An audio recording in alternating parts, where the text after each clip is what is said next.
the person who has been searching for the world-famous mafia boss for 8 years. Lieutenant Colonel Lucio Arcidiacono, who has been following Matteo Messina Denaro for 8 years, shares his arduous journey to track down the notorious global mafia boss. Outside a private clinic in Palermo at 8:20 a.m. Monday morning, dozens of plainclothes policemen were waiting in the pouring rain. The atmosphere was extremely tense. A crackling sound from a radio signaled a moving target. It's a now or never moment. When the colonel gave the order, the two officers immediately arrested a man wearing a sheepskin coat, a white beanie and dark glasses. "What's your name?" one officer asked, rushing in front of the suspect. "You know who I am," the man replied. "It's true, Lieutenant Colonel Lucio Arcidiacono, commander of the Special Operations Forces Investigative Unit, knows very well that the person he has arrested is Matteo Messina Denaro, the last godfather of the southern island of Sicily, Italy, and is one of the most wanted criminals in the world. For 8 years, Mr. Arcidiacono hunted Denaro, and for the same 8 years, Denaro eluded him like a ghost. Until January 16, when the news spread around the world, Denaro, the last member of the infamous Cosa Nostra Mafia, was arrested after 30 years on the run. Hunting a boss on the run is like riding a roller coaster. There are times when you think you're almost there.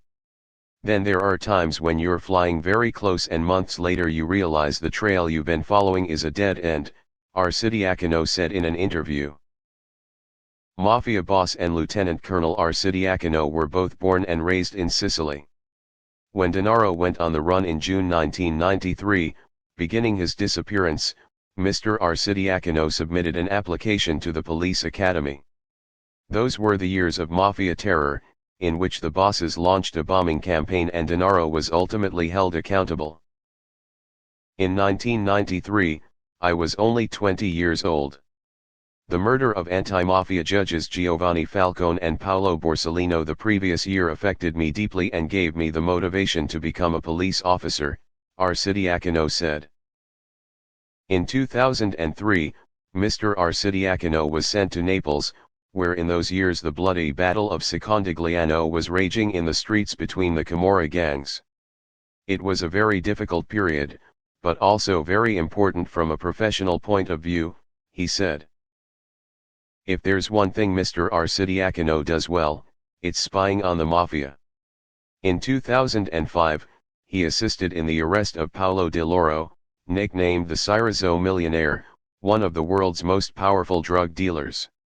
That same year, in Spain, his team captured Raffaele Amato, the leader of the Amato Pagano gang from Naples.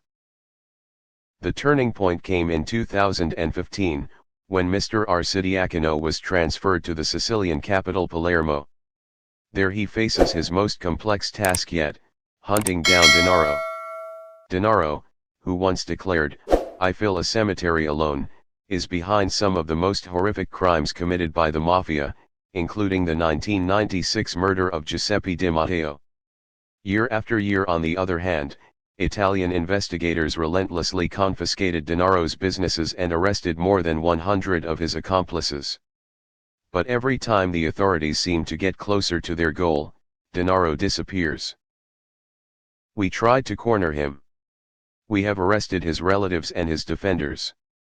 But we also followed some wrong leads," said Arcidiacono. Mr. Arcidiacono added, "But you see, finding a fugitive is stressful. You even have to analyze the silence of the tycoons.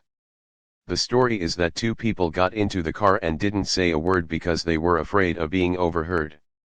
But you know that there are 2 people in that car, because you hear the 2 doors close. Then one day we had a hunch and all the pieces we had gathered over the previous 8 years fell into place." In early 2022, several phone calls between gang members seemed to share a particular clue: the boss had colon cancer and needed immediate treatment. The police department requested the Ministry of Health to access the medical records of colon cancer patients corresponding to the tycoon's history. Investigators rummaged through the information of thousands of patients, until they found one, Andrea Bonafide. He was a man with a clean background, but he also had relatives linked to clan gangs and above all lived in Campobello di Mazzara, 7 kilometers from Dennaro's hometown, Arcidiacono explained. For at least a year, Dennaro received routine treatment at a private clinic in Palermo under the name Andrea Bonafede. The day before he was arrested, the police received decisive information. On January 16, around 8 a.m., the suspect will return to the clinic for treatment. The night before, I couldn't sleep. It sounds weird, but I've been thinking about Messina Denaro every day for the past few years. I asked him what his name was, but the truth is, when he was standing there in front of me, I knew exactly who he was, Arcidiacono said. After his arrest, Dennaro was transferred to a maximum security prison in the city of L'Aquila, central Italy, where he will continue his cancer treatment.